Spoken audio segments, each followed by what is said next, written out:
হয় আমাৰ যিটো ঘটনা হৈ গ'ল অলৰেডি আপোনাৰ আমাৰ গেছ ৰোধ হ'ল গেছ ৰোধ হোৱাৰ পিছতো আমাৰ গেছ ৰোধ হ'ল কিন্তু তাৰ পাছতো আমাৰ প্ৰব্লেমখিনি শেষ হোৱা নাই আমাৰ জীৱনৰ যুদ্ধখন এতিয়াহে বেছি টাফ হৈছে কাৰণ কেলে আমি এতিয়া ঘৰলৈ আহিছোঁ আমি কেনেকৈ আছোঁ আমাৰ হাঁহ কুকুৰাৰ পৰা আদি কৰি আমাৰ বহুতখিনি দিগদাৰ আমাৰ অভাৱ অনাটনৰ পৰা বহুতখিনি আমি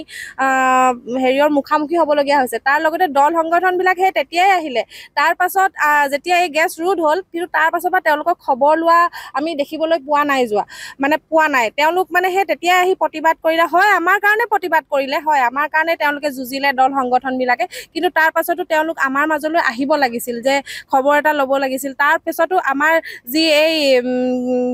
যি ৰিগৰ স্বত্বাধিকাৰী SK পেট্ৰৰ স্বত্বাধিকাৰী শ্ৰীকৃষ্ণ আগৰৱাল তেওঁৰতো প্ৰথম দিনাখনৰ পৰাই কোনো ধৰণৰ মানে তেওঁৰ সহায় সহযোগ আমি নাপালোৱেই আজিৰ মুহূৰ্তলৈকেও নাপালোঁ তেওঁৰ লগত কোনো ধৰণৰ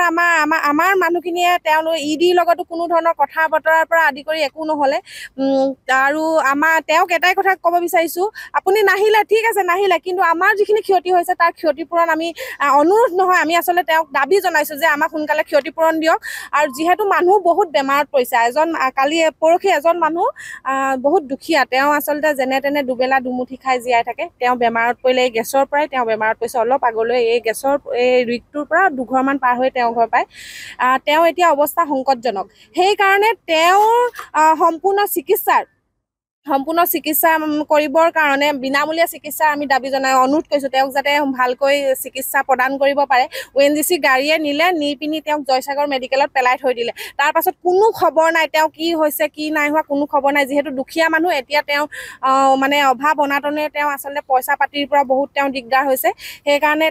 মই অনুৰোধ জনাইছোঁ যে সেই ব্যক্তিজনক বিনামূলীয়া চিকিৎসা প্ৰদান কৰে আৰু লগতে আমাৰ সমগ্ৰ ভটিয়াপাৰবাসীৰ লগতে বিশেষকৈ আমাৰ ভটিয়াপাৰ বাৰিচুকৰ মানুহখিনিয়ে মানে এতিয়া ঘৰলৈ ঘূৰি আহিছে ভুক্তভোগী হ'বলগীয়া হৈছে গৰু ছাগলীৰ পৰা আদি কৰি চবেই মানে বহুত ক্ষতি হৈছে সেইকাৰণে সেই আমি ক্ষতিপূৰণৰ দাবী জনাইছোঁ লগতে অনুৰোধ জনাইছোঁ মুখ্যমন্ত্ৰী ডাঙৰীয়া আৰু লগতে SK পেট্ৰৰ লগতে ONGC কৰ্তৃপক্ষক আমি অনুৰোধ জনাইছোঁ এনেকুৱা বাৰিচুকত যিটো ঘটনা হ'ল নেক্সট যাতে কোনো ঠাইত এনেকুৱা ঘটনা নঘটে তাৰ কাৰণে আপোনালোকে চকু দিব যাতে আপোনালোকে উন্নত মানৰ সা সঁজুলি ব্যৱহাৰ কৰি এনেকুৱা তৈল খননবোৰ কৰে যাতে তাৰ প্ৰতি আপোনালোকে চকু দিবলৈ মই অনুৰোধ জনালোঁ আৰু বাৰংবাৰ কৈছোঁ মানে হাজাৰ বাৰ কম আমাৰ যি ক্ষতি হৈছে সেই ক্ষতিপূৰণৰ সোনকালে আমাক ক্ষতিগ্ৰস্ত মানুহখিনিক ক্ষতিপূৰণ দিয়ক সোনকালে কাৰণ আমাৰ মানুহখিনিয়ে এতিয়া অভাৱ অনাটনৰ পৰা আদি কৰি বহুত মানে কষ্টৰে নিজৰ জীৱনটো যুঁজ দি আছে সেইকাৰণে সোনকালে আপোনালোকে ক্ষতিপূৰণৰ আপোনালোকক দাবী জনাইছোঁ আৰু এতিয়া আৰু যিজন শ্ৰীকৃষ্ণ আগৰৱাল তেওঁ আচলতে শ্ৰীকৃষ্ণ নহয় তেওঁ এজন অসুৰ তেওঁ এজন দানৱ তেওঁ আমাক প্ৰথম দিনাখনৰ পৰা আমাৰ লগত কোনো সহযোগেই নকৰিলে আজি মুহূৰ্তলৈকে সহযোগ নকৰিলে সেইকাৰণে তেওঁক কৈছোঁ আপুনি এজন মানুহ নহয় আপুনি এজন দানৱ আপুনি এজন অসুৰ আজি আমাৰ এই ঘটনাটো 12 তাৰিখৰ পৰা আজি 28 তাৰিখলৈকে হ'লগৈ আজি 17 দিনৰ মূৰত আমাৰ গেছটো অন্ত পৰিল তথাপিতো আজিলৈকে আমাক শ্ৰীকৃষ্ণ আগৰৱালাই আজিলৈকে আমাৰ ইয়াত খবৰ এটা লোৱাহি নাই আজিলৈকে আমাৰ মানুহখিনিক একো কথা এটা কোৱাহি নাই যে আপোনালোকে একো চিন্তা নকৰিব আমি আপোনালোকক চাম আজি আমাৰ কিমান ক্ষতিপূৰণ হৈছে আজি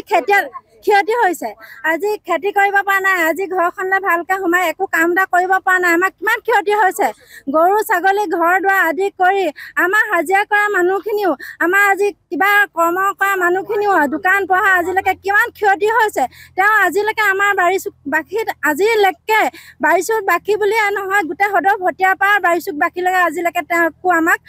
কথা এষাৰ ক'বলৈ নাহিলে গতিকেলৈ আমি অতি সোনকালে আমাক ক্ষতিপূৰণ আমাক দিয়ক আমি কি অৱস্থাত আছোঁ এবাৰ আমাক অন্ততঃ আমাৰ খবৰ লোৱা হ'লে আমাৰ ভাল লাগিলেহেঁতেন কিন্তু আজিলৈকে সেইদিনা মুখ্যমন্ত্ৰী ডাঙৰীয়া আহি আমাক চাম কৰিম বুলি কৈছে আজি এদিন 4 দিন হ'লে আজিলৈকে আমি একো গমগতি পোৱা নাই আমাক কি কৰিব কি দিব কি খাব আমাক কেনেকৈ আছোঁ এতিয়ালৈকে গম পোৱা নাই আমাক কিন্তু মুখ্যমন্ত্ৰী ডাঙৰীয়া এটাই কৈ থৈ গৈছে মই সকলো আজি